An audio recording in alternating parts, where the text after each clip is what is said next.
lammes sal kan rondspring soos takbokke, stommes sal kan sing. Dit sal gebeur wanneer die Messias kom. Wil jy 'n bewys hê, Johannes, en elke een in al die eeue wat dalk sou wonder?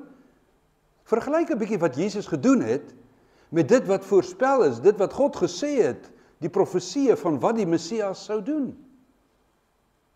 En dan sal jy seker kan wees. Jesus se antwoord is dan presies dit. Gaan vertel vir Johannes wat julle hoor en wat julle sien.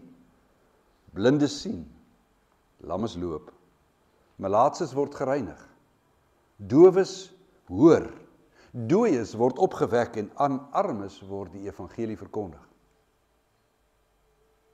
Ons het op 'n vorige geleentheid reeds gekyk na sy genesing van die blinde. Vandag fokus ons op Jesus van Nasaret is die Messias, die Christus, want hy laat lammes loop. Ons lees van 'n hele klompie plekke in die evangelies waar Jesus verlamdes weer laat loop het. Soos in die algemeen, wanneer hulle ander siekes met kwale na hom toe gebring het, dan het hy ook die kreupeles en die verlamdes gesond gemaak. Daar is 'n baie spesifieke voorbeeld waar hy die verlamde wat by die bad van Bethesda was. Die man wat by Bethesda in die bad gesit het, 35 jaar lank, maar nie kon inspring nie, want niemand kon hom inhelp nie, en teen die tyd dat hy by die water kom, dan is daar nie meer genesing nie. Ons lees daarvan in Johannes 5. Maar ek wil op 'n ander een fokus vandag. 'n Genesing waar ons nie net agterkom wat hy doen nie, maar ook hoekom Jesus hierdie wonders gedoen het. Kom ons lees dit, Lukas 5 van vers 17 tot 27. Op een van die dae, terwyl Jesus besig was om die mense te leer, het daar ook fariseërs en leermeesters van die wet van Moses gesit, wat van oral af uit die dorpe van Galilea en Judea en selfs uit Jerusalem gekom het. En die Here het vir Jesus die krag gegee om mense gesond te maak. Onverwags kom daar mense met 'n verlamde man op 'n draagbaar aan. En hulle probeer om hom die huis in te bring en voor Jesus neer te sit.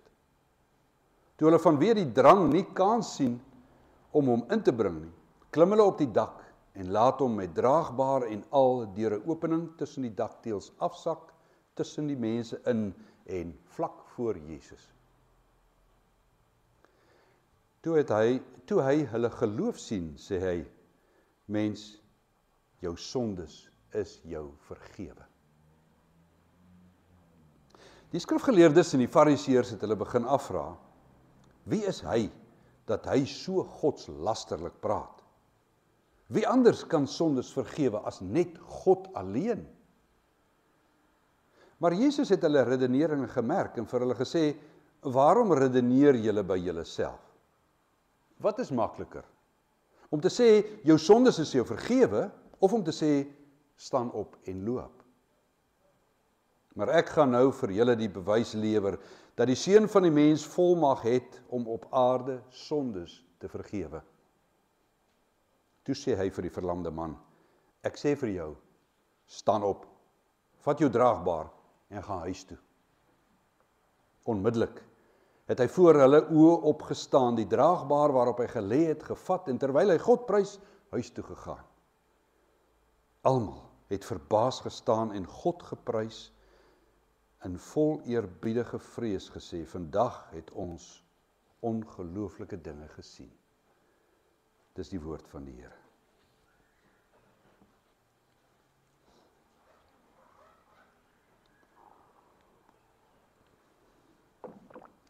Daar is net soveel boodskappe wat in hierdie enkele gebeurtenis opgesluit lê. 'n Mens sou byvoorbeeld kon gaan en fokus op die verskillende rolspelers wat hier by mekaar was en wat hulle verhouding met Jesus was en hoe daardie verhouding verander het toe hy hierdie man genees het. En dan sal jy jouself kan spieël in hierdie verskillende verhoudings om jouself daarin te sien, om jou geloof daarin te toets en jou gesindheid en om daaruit juis aangevuur te word tot volharding in die geloof. Dink byvoorbeeld aan die skare. Die skare wat kom om by hom te leer, en party van hulle dalk net gekom uit nuuskierigheid uit. Maar almal van hulle is daar weg in absolute verwondering en in lofprysing aan God. Sy vriende, hulle liefde en hulle toewyding, hulle kreatiwiteit en hulle inspanning om te volhard om hierdie man net by Jesus te kan kry. En dan 'n bietjie te vra, hoe vergelyk dit met ons ywer om mense in nood by Jesus te kry? Die verlamde man self, in sy nood, in sy totale afhanklikheid van mense om hom, van sy vriende. En dan sy geloofverwagting in Jesus Christus. Om nie net fisies gesond te maak word nie, maar om vergifnis van sy sonde te ontvang. Ja, mense ook kon kyk na die skrifgeleerdes en die fariseërs, wat daar is om net fout te vind. Nie daar is om Jesus se bediening te ontvang nie, maar net wil kom kyk wat is verkeerd en waar kan hulle hom mee kastei. Wat uiteindelik in hulle ongeloof so volhard en so verhard en blind is, doof is vir hierdie kragtige goddelike teenwoordigheid in hulle midde. Mens sou daarop kom fokus, maar ek wil vanoggend die kollig laat val op Jesus Christus self en op wat hy gedoen het. Staan 'n bietjie nader, dan kyk ons daarna en ons vra, wat is die boodskap daar agter, of wat is van die boodskappe daar agter? Nou, hier was baie mense bymekaar, 'n groot klomp. Ek bedoel, in die omgewing Kapernaum waar hy was, ons sien uit Markus dat dit in Kapernaum was. En dan die skrifgeleerdes en die fariseërs wat oor die hele Judea en die hele Galilea, selfs van die hoofkantoor Jerusalem mee afkom, om te kom luister na hom, om te kom kyk wat is aan die gang, hoe kan hulle hom uitvang. Maar daar was baie mense bymekaar, ywerig om te hoor wat hy wil sê. Hy is besig om hulle te leer. Lukas skryf nie waaroor het hy gepraat op daai stadium nie, maar hy is besig om hulle te leer en uit die bloute uit kom hier 'n ou op sy draagbaar lakkel om 'n toue hier voor Jesus afsak. Jy kan jou daai verbasing dink, die arrogansie. Ek bedoel, wat is hulle besig om te doen? Stof val en als en hier kom hierdie ou en hulle sit hom hier reg voor Jesus neer. Hierdie man was nie net 'n bietjie mank nie. Hy was nie net kreupel dat hy gesukkel het om aan die gang te kom nie.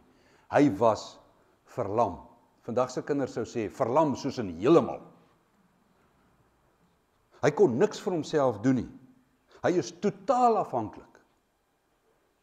Die eerste ding wat Jesus dan doen, is om hulle geloof raak te sien. Die verlamde man en sy vriende sin. Jesus praat daar in meervoud. Hy het hulle geloof raak gesien. En natuurlik kon Jesus in mense se harte weet wat daar aangaan. Hy kon weet hulle glo, maar in hierdie geval is hulle geloof ooglopend. Enige mens daar in die omgewing sou kon sien, hierdie ouens glo in Jesus. Jy doen nie soveel moeite as jy onseker is wat die uitkoms daarvan gaan wees nie. Nee, as jy weet wat gaan kom, dan doen jy die moeite, want jy weet dis die moeite werd. En dit is juis vir sulke mense wat Jesus gekom het. Vir mense wat geen ander hoop het nie. Vir mense wat totaal afhanklik is van hom en van sy genade. Mense wat niks vir hulle self kan doen nie. Mense vir wie hy alleen die verlosser kan wees. Daar is geen ander hoop nie. Mense wat dan in sekerheid van geloofsverwagting na hom toe kom. 'n Sekerheid wat die Heilige Gees in ons werk. Om te weet, dis nie miskien nie. Dis regtig. Hierdie man kan jy vertrou. Jy kan alles op die spel plaas. Jesus het natuurlik ook goed geweet wat hulle wil hê. Waarom het hulle gekom? Waarom het hulle geen opoffering ontsê nie? Hy weet presies wat hulle wil hê. En hy doen glad nie wat hulle verwag nie. Jy sien, menslike nood en menslike begeertes bepaal nie God se agenda nie.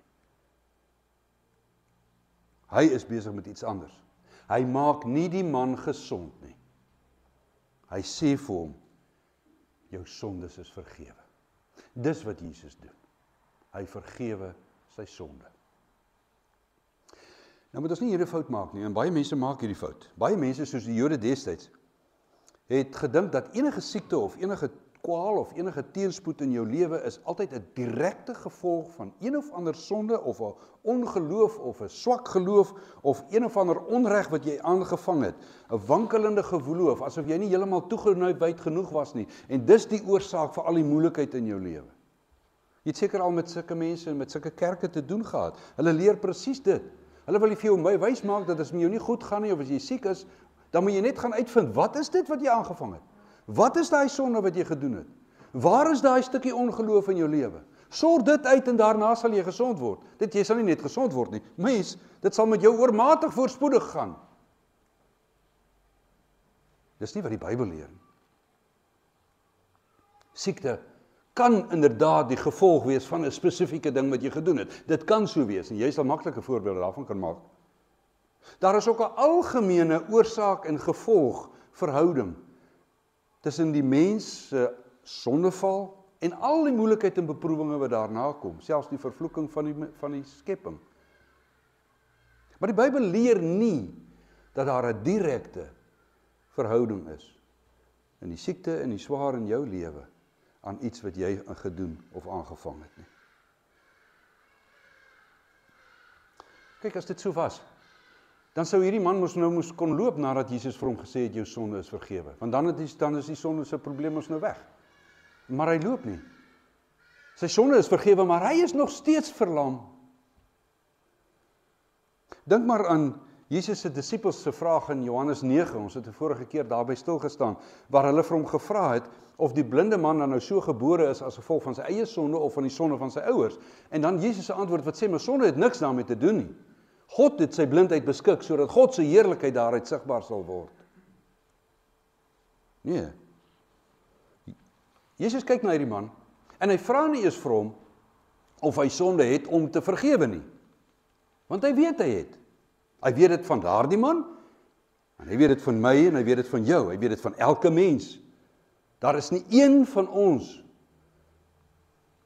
wat met 'n skoon bladsy voor God staan nie.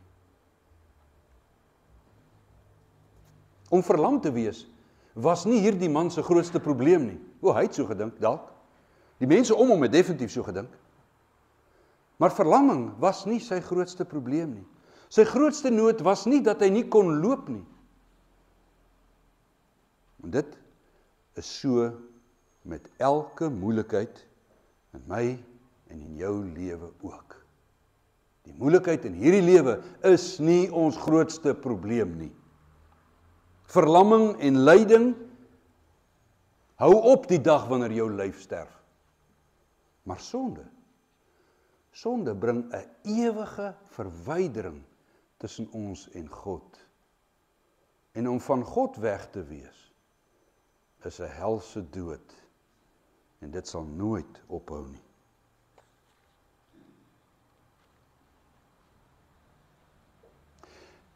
Wanneer Jesus van sonde vergewe, wanneer hy hom vergewe, dan moet ons net 'n bietjie dink, om van sonde vergewe te wees, is om eintlik verlos te wees van die skuld daarvan. Wat jy verkeerd gedoen het, bly verkeerd. Dit het gebeur, dit is verby.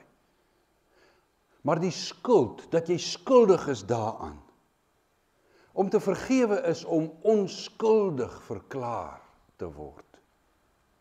Wanneer ons vir iemand sê, ek vergewe jou, dan sê ons eintlik, ek maak jou vry van die skuld wat jy teenoor my het, vir wat jy gedoen het, vir wat jy gesê het.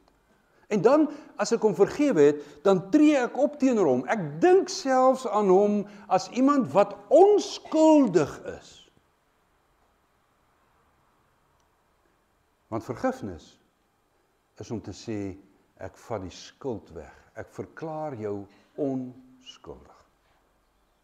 Dit beteken nie dat die onreg en die sonde ongestraf bly nie. Nee, wat dit wel beteken is dat ons die skuld teenoor ons vir God gee. Hy neem die skuld. Hy gaan daarmee deel. Hy gaan dit uitsorteer. Op sy tyd en op sy manier. Hy sal dit straf. Die straf kom my toe, sê hy. Om iemand te vergewe is om die skuld wat hy aan my het, vir God te gee, sodat jy dan teenoor my onskuldig is. Al bly die venster nog stikkend, al is my beursie nog leeg, ek vergewe jou, en ek hanteer jou soos iemand wat onskuldig is. Ons sukkel hiermee. Ons wil dadelik die satisfaksie hê van straf en vergelding. Keer op keer as ek in die verkeer ry, dan dink ek, as ek tog net die oë gehad het wat Superman gehad het, dat ek na daai ou se bande kan kyk, dat sy wiele onmiddellik kan pap word. Ek sukkel om die onreg wat ek ervaar vir God te gee. En hierdie ou soos 'n onskuldige te hanteer. Maar dit is wat vergifnis is. Om te vergewe is nie dat iemand skotvry gaan afkom daarvan nie. Nee, dit beteken net, ek los dit by God en ek aanvaar wanneer hy dit sal hanteer. En hoe hy sal dit hanteer. En daarom, wanneer ons vergewe, soos wat Christus ons leer, dan kan ons vir ons vyande lief wees, want hulle is onskuldig teenoor ons. Hulle skuld is by God. Dan kan ons vir hulle lief wees, want God sal met daardie skuld afreken, en ons los dit by hom. Vergifnis is dus 'n vertroue op God, baie meer, as wat dit iets is tussen my en die een wat iets verkeerd gedoen het. Ek vertrou God, en hoe hy daarmee gaan hanteer, is vir my oké. Maar wanneer Jesus sê, dat hy sondes vergewe, dan bedoel hy baie meer as dit. Hy vergewe nie die skuld, omdat hy die skuld oorgee aan iemand anders nie. Hy vergewe. Hy verlos jou van jou sondes skuld, deur jou skuld te vat op homself, en daarvoor te gaan betaal by God. Namens jou, en in jou plek. Hy wat geen skuld het nie, vat jou skuld. Hy gaan betaal die rekening, en daarom sê hy vir jou, jy's onskuldig. Die skuld is nou myne. Met sy lewensbloed aan die kruisoffer, betaal hy vir daardie sondeskuld. So wanneer hy sê jou sondes is vergewe, dan bedoel hy, ek het daarvoor betaal. Maar hy sê dit nie vir almal nie, nê? Hy het hulle geloof gesien. Hulle geloof wat sigbaar was in toewyding en volharding en in hulle koms na Jesus toe met hulle nood. Hulle koms was nie net vir hulle tydelike nood wat hulle gedink het nie. Ons soeke na hom is nie maar omdat ons swaar kry in die lewe nie. Daardie swaar kry, wat dit ook al mag wees, sal einde kry. Nee, ons kom na hom toe met die nood van ons sonde, wat ons vir ewig doodmaak, as ons nie daarvan verlos word nie. Ja, wanneer ons sê vergewe, dan is dit omdat ons skuld aan God oorgee. Maar wat Jesus vir daai verlamde man daar sê, is dat hy onskuldig is by God. Dat hy hom vryspreek van sy skuld aan God. En wie kan dit sê behalwe God self? Wie durf dit waag om dit te sê, dat God sonde se skuld oorgee?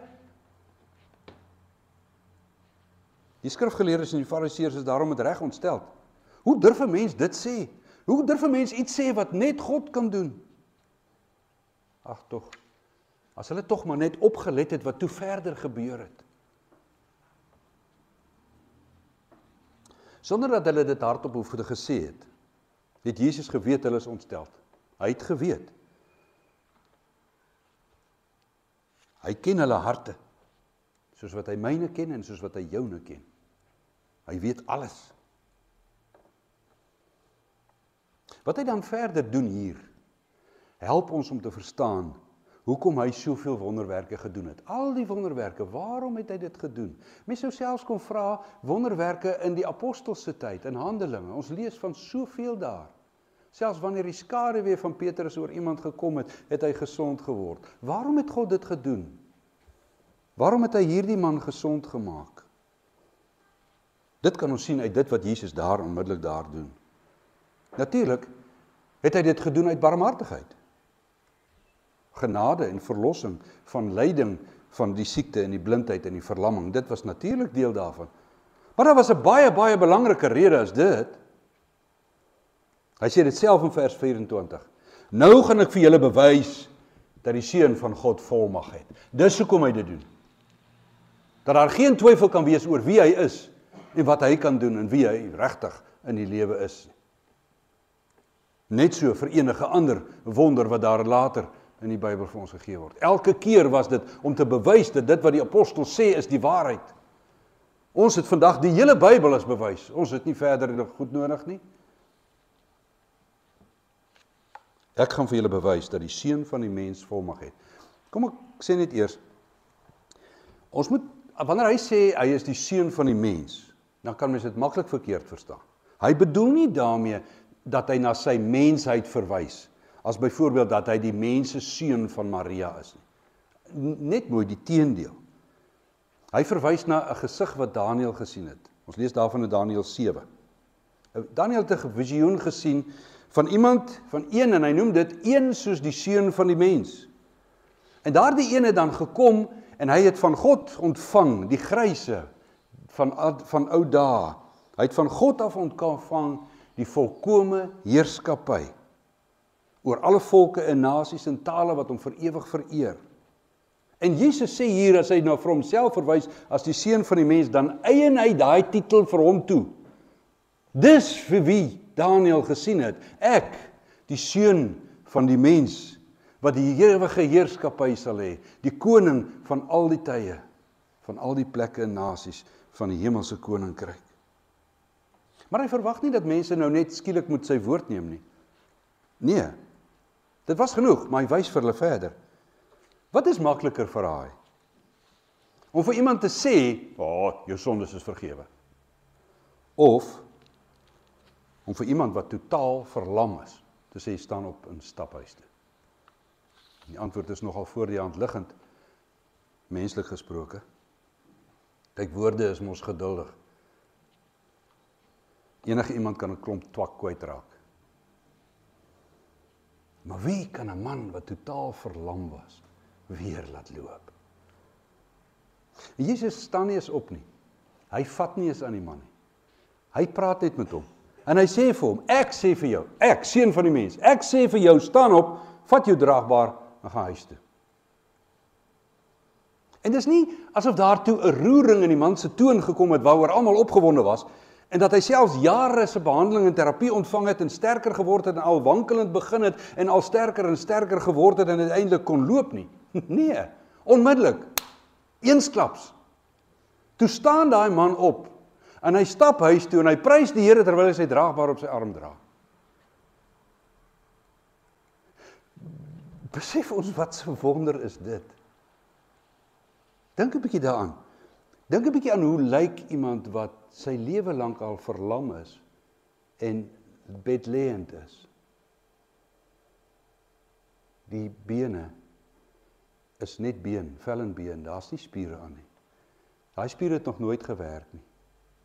En selfs al was daar spiere, dan is daar nie koördinasie tussen brein en spiere om dit te laat werk en vir hom te kan balans gee nie. Die bloedsomloop moet herstel.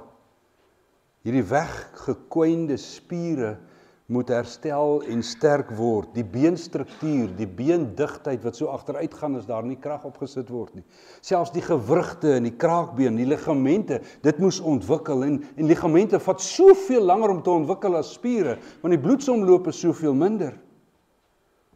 Dink dan nog aan die hele senuweestelsel, dat daar kommunikasie moet wees tussen die brein en die spiere. En dan amper opleiding, nê, soos wat die brein moet leer, soos wat hierdie syne moet werk en terugvoer gee en werk en moet terugvoer gee. Die breine en die spiere wat moet leer om saam te werk, sodat effektief kan werk, dat daar balans en beweging kan wees. Dit alles moet gebeur by 'n man wat volwasse is, waar die normale ontwikkelingsprosesse wat nog aangeskakel is by 'n kind, lankal reeds afgeskakel is. Eensklaps, onmiddellik. En hy het net gesê, en dit het gebeur.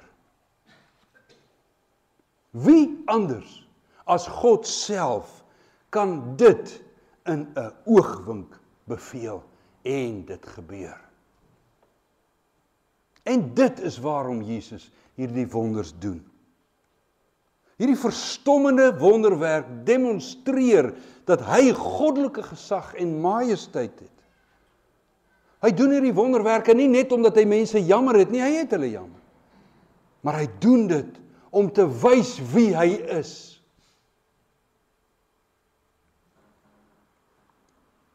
Kyk 'n bietjie by die wonderwerk en by al sy wonders verby en sien hom raak. Dit gaan nie oor gesond of siek nie. Dit gaan oor die een. Hy is die verlosser van God wat sou kom. Hy het volmag. Nie net om gesond te maak nie, maar om sondes te vergewe, want hy is God.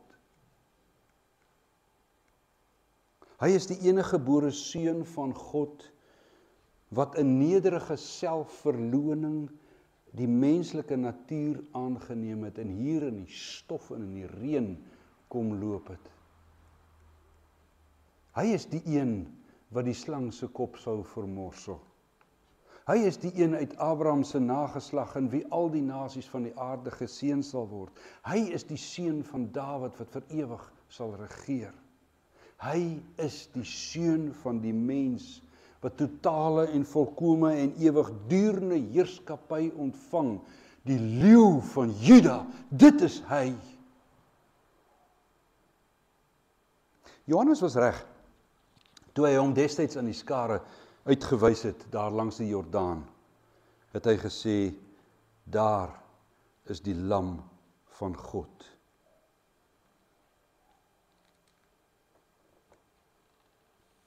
Want vir hom was vergifnis nie net woorde nie. Hy het homself geoffer en betaal vir al die sonde van almal wat in geloof op hom vertrou. Vir almal wat hierdie allerwonderlikste versekering en vrede kan ontvang in sy woorde, jou sondes is vergewe. Dit is betaal. Dit is klaar. Nie skuld wat uitgestel word om later gestraf te word nie. Geen skuld meer nie. Geen straf meer nie. Want daardie sonde skuldrekening is afgelos. Is volledig betaal. Dis verby. Besef jy dat die grootste wonderwerk was nie dat daardie man weer kon loop nie. Maar net so vir ons ook. Die wonderwerke waarna ons hunker, moenie gesondheid wees nie, moenie voorspoed wees nie. Laat dit vergifnis van sonde wees. Om met God versoen te word. Om nie meer met jou eie sonde skuld voor God te staan nie. Dit is die wonder. Dit is waarvoor ons opgewonde moet raak. Dat ons voor God staan in Jesus se totale, volkome, heilige onskuld.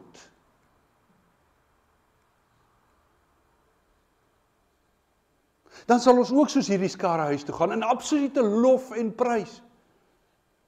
Nooit meer kan dit anders nie. Hierdie man loop en prys die Here terwyl hy sy draagbaar oor sy arms dra. Laat ons in ons rolstoele en op ons verlamde beddens hom loof en prys, want ons loop 'n nuwe pad. Nie met ons lyf nie, maar met hom. Dis waaroor dit gaan. Ons lewenswandel, Ons pelgrimsreis.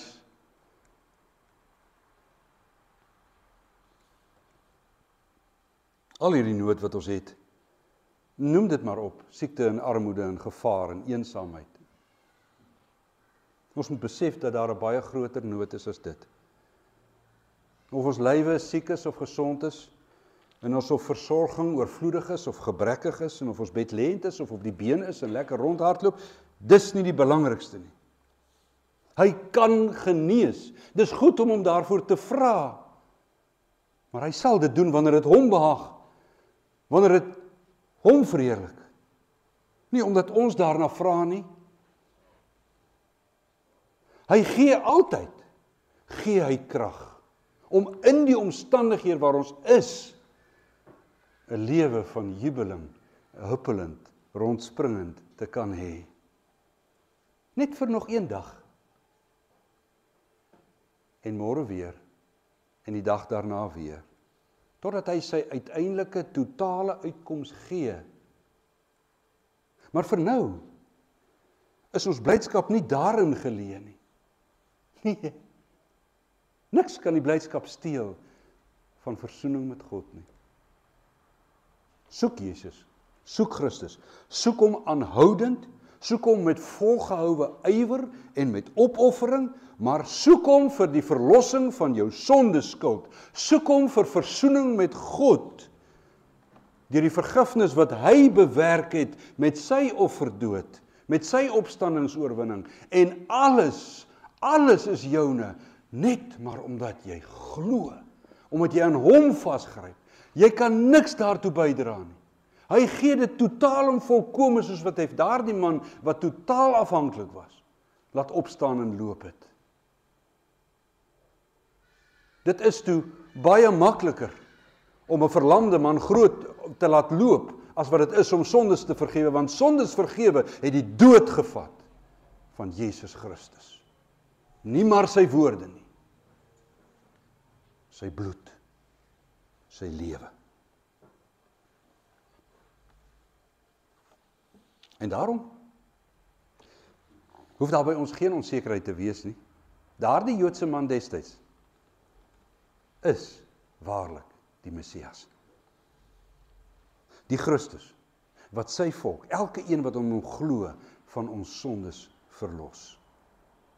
Laat jou lewe, of jy stap en of jy lê, laat dit bokspring van opgewondenheid. Want jy is voor God in Jesus se onskuld. Deur geloof. Amen. Kom ons bid saam.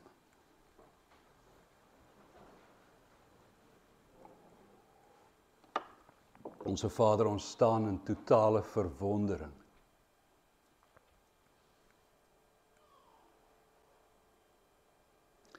Verwondering dat U met die spreek van 'n woord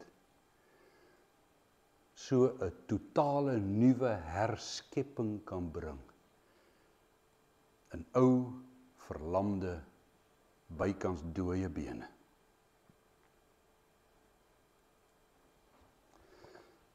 Ag Here, maar help ons om nie net in hierdie vas te kyk nie. Help ons om juis te sien dat dit maar net 'n voorsmaakie is van die groote wonder wat U werklik bewerk. En dit is ons versoening met U Vader, ons Vader, wat ons aanneem omdat ons glo.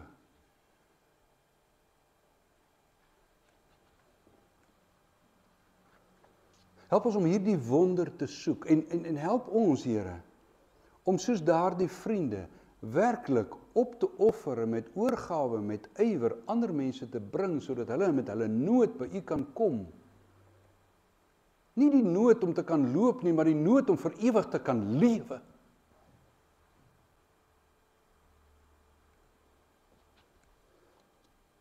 Maak dit in ons seker.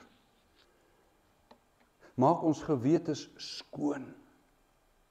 Help ons om in Christus se onskuld te kan staan in absolute verwondering En hou ons daar deur u Gees. O Here, ons sien uit na daardie dag. En al sal die oorgang in die laaste dae dalk vir ons moeilik en ontstellend wees, soos wat ons beleef met ons geliefdes, sien ons uit na die uitkoms wat u bring, wanneer hierdie absoluut finaal en volkome sal wees. Maar help ons om nie met ons harte in die toekoms te lewe nie, help ons om daardie vreugde nou al te belewe, want ons loop hier as God se onskuldige kinders. Onskuldig, omdat u die skuld betaal het. Help ons dan, dat ons lewens soos onskuldiges sal wees. Amen.